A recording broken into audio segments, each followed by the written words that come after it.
Samantala mga kapuso, sinalanta din ng Bagyong Pablo ang Southern Cebu. Aabot sa mahigit 200 pamilya ang inilikas. May live report si Luan May Rondina ng GMA Cebu. Luan.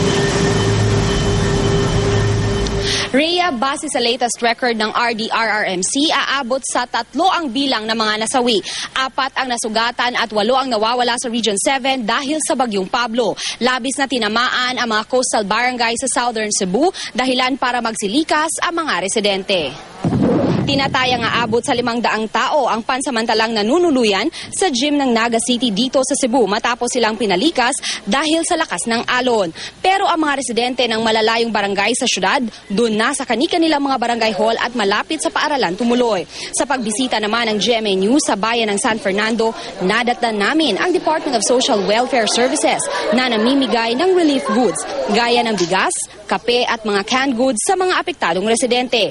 Ang pampublikong eskwelahan ito sa Barangay Pitalo ang nagsisilbing evacuation center nang aabot sa 54 na pamilya. Sa bayan naman ng Buluon, mahigit sa 17 bahay ang nasira matapos hinampas ng malalaking alon sa barangay poblasyon. Kahit ang mga bangkang ito nagkalat sa daan matapos hampasin rin ng alon. Inilikas na rin ang mahigit sa 70 pamilya sa simbahan at eskwelahan. Plano ngayong magdeklara ng state of calamity sa naturang lugar dahil sa epekto na dala ng Bagyong Pablo. Rhea, hindi naman daw naging pahirapan ang pagpapalikas sa mga residente na apektado ng bagyo. Rhea? Maraming salamat, Luan May Rondina ng GMA Cebu.